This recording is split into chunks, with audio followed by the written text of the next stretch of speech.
एक लड़का होता है, उसकी नई नई शादी हुई रहती है, हमेशा मुस्कुराता रहता था और खुश रहा करता था। उसके दोस्त एक दिन बोल देते हैं, भाई भाभी तो बहुत खूबसूरत है, मैंने सुना है, तो एक तो पार्टी बनती है। अब दोस्तों को कहने पे और दोस्त लोग उसको मजबूर कर देते हैं, तो लड़का भी बोलता है ठीक है मैं पार्टी दूंगा, लेकिन 2-3 दिन रुक जाओ। अब 2-3 दिन बाद एक होटल में लड़का पार्टी देता है अपने दोस्तों को अपनी शादी की खुशी में, और हमेशा मुस्कुराता रहता था कि मेरी बीवी बहुत खूबसूरत है और देखो तुम लोग की शादी नहीं हुई है, लेकिन मेरी बीवी से ज़्यादा खूबसूरत बीवी किसी का भी नहीं आएगी। लड़का लोग खाना खाते हैं, पार्टी करते हैं, उसी में कुछ दोस्त लोग बोलते हैं, अरे यार एक बार भाभी का फोटो तो दिखा दो। लड़का तो पहले आनाकानी करता है, लेकिन बाद में दोस्तों की जीत पे आके लड़का मोबाइल निकालता है और अपने दोस्तों को फ़ोटो दिखाने लगता है। लेकिन जैसे ही फ़ोटो उस लड़की का देखते हैं तो सबकी आंखें चौंक जाती है और वो लड़का भी मुस्कुराने लगता है, क्योंकि वो बहुत खुश था और उस लड़की से प्यार किया रहता है। इन लोग का लव मैरिज शादी रहता है। लेकिन जब दोस्त उस फोटो को देखते हैं तो एक दूसरे को ऐसे ऐसे करने लगते हैं। लड़का समझ जाता है कोई ना कोई तो बात है। अब वो लड़का अपने दोस्तों से बोलता है, यार कुछ तो बात है, तुम लोग बताओ। तब वो लोग बोलते हैं कि जाने दो यार, अभी तो तुम्हारी शादी हो गई, तुम बहुत खुश हो, कुछ बात बता दिया जाए तो बात बिगड़ जाएगी। लड़का बोलता है नहीं बताओ। तब वो लोग बोलते हैं, यार ये जो तुम्हारी बीवी है ये काल गर्ल है और ये एक बार नहीं हर रात किसी न किसी के साथ में जाती है और उन लोगों के साथ में सोती है। अब लड़का को ये बात सुनना रहता है, उसको तो इतना बड़ा शौक लग जाता है। तो चलिए पूरी कहानी को इस वीडियो के माध्यम से बताएंगे। उससे पहले आप लोग से रिक्वेस्ट करते हैं, अगर आप हमारे चैनल पे नए हैं तो चैनल को सब्सक्राइब, लाइक, शेयर करना मत भूलिए। तो नमस्ते, आदाब, सत श्री अकाल। आज की जो मैं सच्ची घटना आप लोग को सुनाने जा रहा हूँ, ये उत्तर प्रदेश का एक जिला लगता है हापुड़, और उसी जिले का एक छोटा सा कॉलोनी लगता है, वहीं की कहानी है। एक कॉलोनी होता है और कॉलोनी में लगभग शाम के टाइम हुआ रहता है और कुछ लोग थोड़ा थोड़ा उन लोग को दुर्गंध आ रही होती है। वहीं पे एक बिल्डिंग होती है, लोग समझ नहीं पाते हैं। फिर उसके बाद पुलिस को कॉल कर देते हैं कि एक घर है और घर में से ज़्यादा दुर्गंध आ रही है और मालूम नहीं कुछ घटना हुआ है अंदर या क्या हुआ है, लेकिन घर में बाहर से ताले लगे हुए हैं। अब अक्सर ऐसी खबरें जब पुलिस के पास में पहुंचती है तो पुलिस भी ज़्यादातर अपना पुलिस बल ज़्यादा लेके जाती है, क्योंकि ऐसे मामलों में ज़्यादा यही सब मर्डर का, खून का, हत्या का कहानी आता है। अब पुलिस मौके पर भारी पुलिस बल लेके पहुंच जाती है और बाहर से उस ताले को तोड़कर जैसे थोड़ा सा अंदर घुसते हैं तो दुर्गंध इतनी तेजी से बाहर निकलती है कि जो साथ में लोग गए रहते हैं और पुलिस वाले सब बाहर निकल आते हैं। अब बाहर निकलने के बाद तुरंत फॉरेंसिक टीम और डॉग स्क्वाड को भी वहाँ पर बुलाया जाता है और अंदर जाके जब पुलिस वाले देखते हैं तो 2 लाश पड़ी रहती है। एक जो रहती है वो लगभग 55 या 60 साल की महिला की लाश रहती है, जो हाथ पैर दोनों बंधे रहते हैं, और एक और बाजू वाले कमरे में देखते हैं लगभग 30 साल की एक और लड़की होती है, जो उसी महिला की लड़की है और उसका भी हाथ पैर बंधा है और दोनों का कत्ल हो चुका रहता है। अब वहाँ से उनको उठा के पोस्टमार्टम के लिए भेज दिया जाता है और पता लगाया जाता है कि इस घर में कौन कौन रहता है। तब आस पड़ोस के लोग बताते हैं कि इस घर में यही लोग रहते थे और इनका एक बेटा भी है जो यहाँ पे नहीं रहता है। अब पुलिस वाले वहाँ से उनका नंबर लेते हैं, उनके लड़के का, और वहाँ से फ़ोन करके उस लड़के को भी वहाँ पे बुलाते हैं।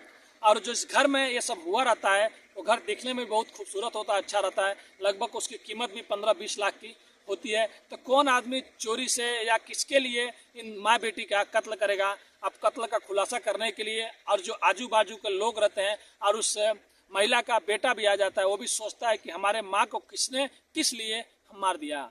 अब पुलिस उनको आश्वासन देती है और बोलती है हम लोग बहुत जल्द कातिल के करीब में पहुंच जाएंगे और उसको पकड़ लेंगे।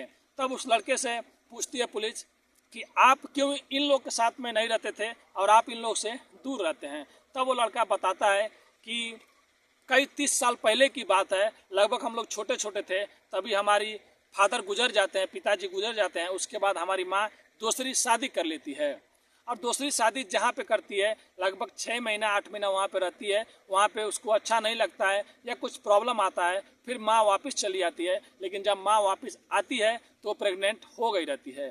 फिर यहाँ पर आते थे एक लड़की को जन्म देती है, यानी कि हमारी बहन को। और अभी जिसका हत्या हुआ है उसमें एक मेरी बहन थी और एक मेरी माँ थी, इनके लिए हम लोग इनके साथ में नहीं रहते हैं। अब पुलिस कातिलों को फिराक में पड़ जाती है, आसपास के लोग से पूछती है कि इसके घर में कौन आता था जाता था, तो किसी को ज़्यादा जानकारी नहीं रहता है। अब पुलिस सामने देखती है तो उसी घर के दरवाजे पे एक स्प्लेंडर बाइक रखी हुई रहती है, जिसमें नंबर प्लेट भी नहीं लगा रहता है और उसका चाबी भी नहीं होता है। पुलिस वहाँ के आजू बाजू के लोग से पूछती है ये गाड़ी किसकी है, इन लोग की है या किसकी है, तो आस पड़ोस के लोग बोलते हैं कि ये तो गाड़ी इन लोगों की है, किसकी है हम लोग को मालूम नहीं।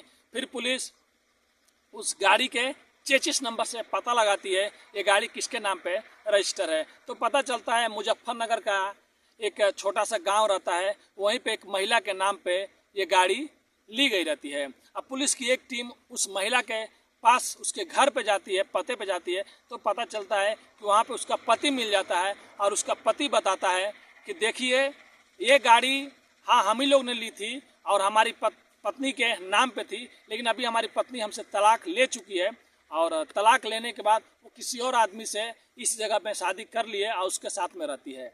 अब पुलिस को कन्फर्म हो जाता है, फिर पुलिस वहाँ पे पहुँच जाती है और वहाँ पे पहुँचने के बाद उस महिला को पकड़ती है और उसके शौहर भी वहीं पर रहते हैं और महिला से पूछताछ करने लगती है कि एक बाइक है स्प्लेंडर और ऐसी मामला है, वहाँ पे ये बाइक पाई गई है। महिला तो पहले आनाकानी करती है, फिर बताने लगती है कि हाँ एक लड़का था, उसको मैंने बाइक बेची थी और इतना महीना पहले। अब इतना पता चलता ही जब वो महिला बताती है कि हमने इस बाइक को एक लड़के को बेच दिया था, उसका नाम ये है और उसका पता ये है, तब पुलिस को ज़्यादा देरी नहीं लगता है समझने में कि शायद उसी ने ये सब कत्ल किया होगा। अब पुलिस वहाँ से उस लड़के के घर पर पहुँच जाती है और लड़के को उठा लेती है और लड़के को उठाने के बाद जब पूछताछ करना चालू कर देती है तो लड़का सारा वाक़या बताता है। लड़का बताता है कि हम लोग एक शादी में गए रहते हैं और शादी में सब कोई खाने पीने में व्यस्त रहता है, उसी टाइम मेरा नज़र पड़ता है एक खूबसूरत लड़की पे जो दिखने में बहुत हसीन रहती है और बेहद ही खूबसूरत रहती है।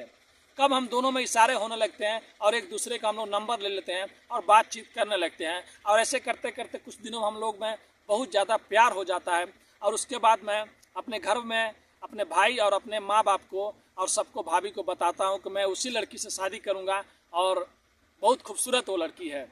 घर वाले भी मान जाते हैं और बहुत धूमधाम से उस लड़के का शादी कर देते हैं। लड़का बहुत खूबसूरत रहता है क्योंकि वो लड़की बेहद ही खूबसूरत रहती है।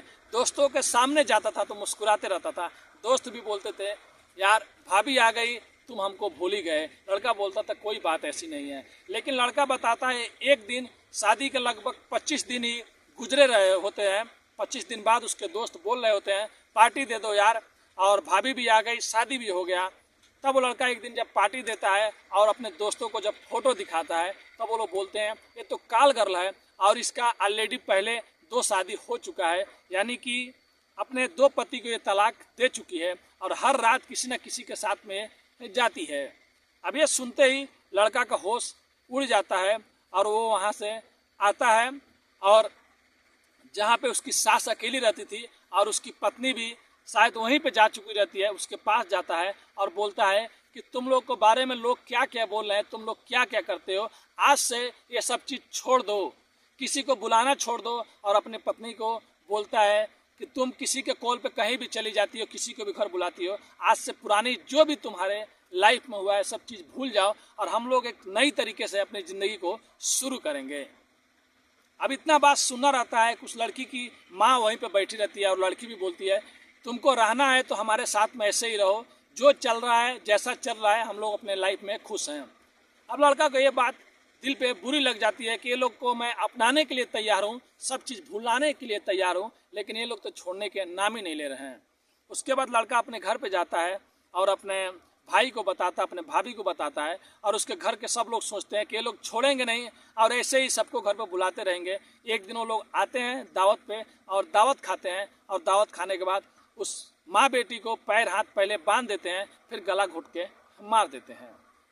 और गला घोटने के मारने के बाद वो जिस स्प्लेंडर बाइक से आए रहते हैं और एक और बाइक घर में ही रहती है, तो किसी आनाकानी में या कुछ इधर उधर जाने में स्प्लेंडर बाइक का चाबी उसी घर में गिर जाता है।